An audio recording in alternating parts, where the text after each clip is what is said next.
Good evening here, folks. It's, what is it, August 6th? I believe this is a Wednesday. Quick grain update. Got a lot going on. Things are changing.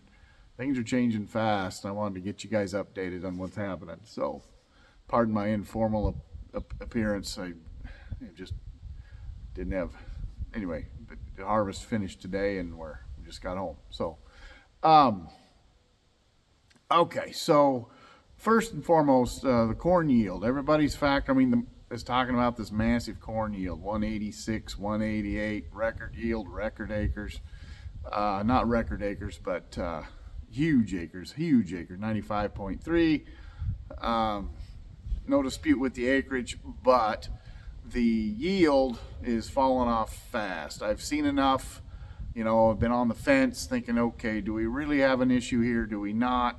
And I think from what I'm seeing, yes, we have an issue. There was some drone footage that came out today from Iowa. I saw that. Talking to some growers in Minnesota, talking to some in North Dakota, talking to some in Illinois. So we've got some problems popping up, and I think it matters because we're not going to go 188. We're not going to go 186, and the market is trading 186, 188. So in my opinion, I think we're going to establish very long-term major lows here within the next 3 weeks, 2-3 weeks. I think we're going to see the lows made. Would include the wheat contract with that because wheat tends to kind of hook around with corn, even though it's driven a little different political things. And so I think we're going to establish those here very shortly. Those lows. Demand has been stellar in every grain. It'd be nice to see China move in on the soybeans. They have not yet, but they can't survive a year without us, so that's going to show up at some time. So,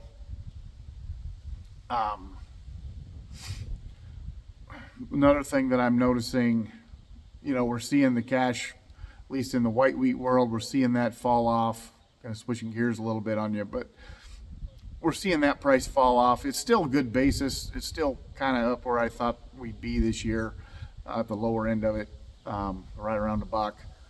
And I think that'll extend to $1 plus later in the, March, April, May, June. Hope it isn't too windy. Thought I had a spot out of the wind, but changed on me. So we're going to see a lot of harvest pressure in white wheat, and it's going to continue for a good month and a half.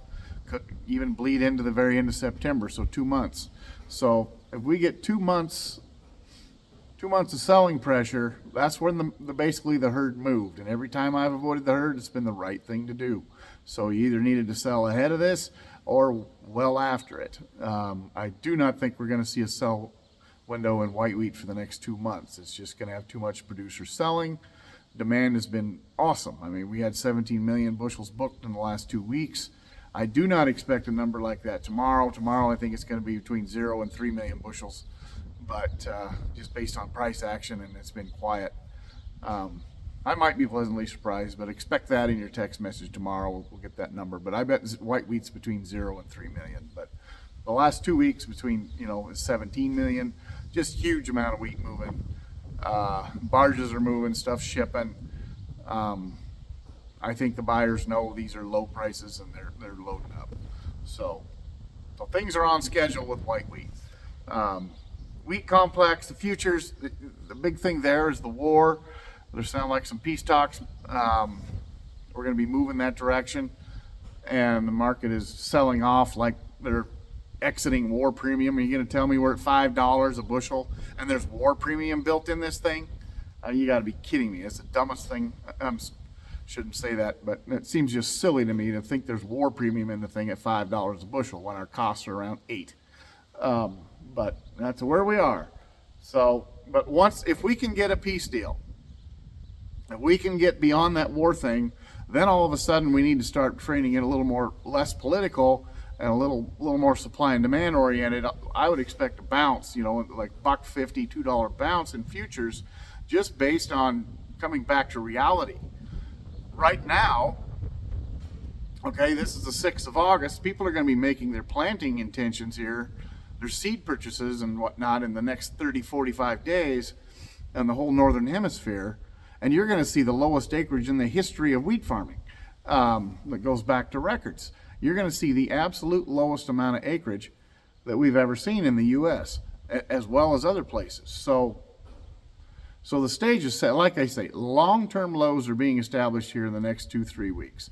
And I've been dragging my heels with people wanting to do basis contracts on the wheat because the basis has improved in hard red winter, it's improved in white wheat, still the same in hard red spring.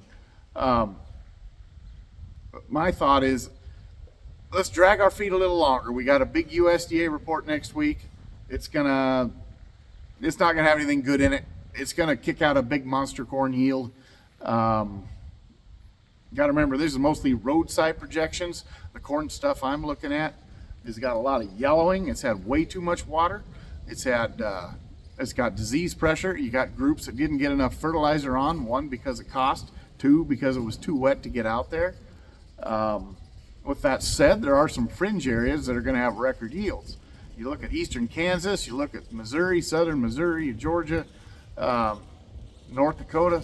There are some spots that are going to do phenomenal, and that's not going to help bring the average down because it's, but I think the big central corn belt is not going to be up there in record territory very many places. Those hybrids, they are built for hot, dry weather. They are built to withstand drought and heat and perform, and that is not what they're getting this year. They're getting the heat, they're getting the overnight heat, and everything's just been a swamp. So very big disease presence, very big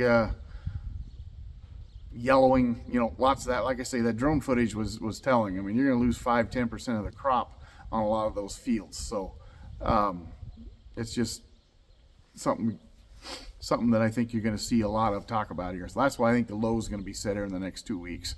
So, but I think I covered everything. Covered the war, covered the corn, covered the white wheat. I think that should about. I'll touch on all this stuff in my report. I'll try to get it out. It might be Friday morning before I get that done, but if I get time tomorrow, I'll kick it out. But rehash this stuff. But no, we're gonna make it through this. It's not a fun season. Hasn't been fun. Been way too political. It's a mess. We still got tariff stuff going on in the background.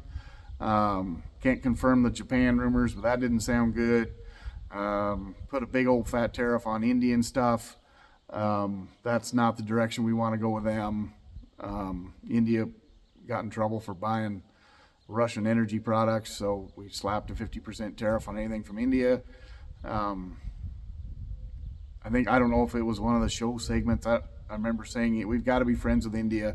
India's corn demand's exploding, and we want to be in line to capture that, especially as China starts backing off.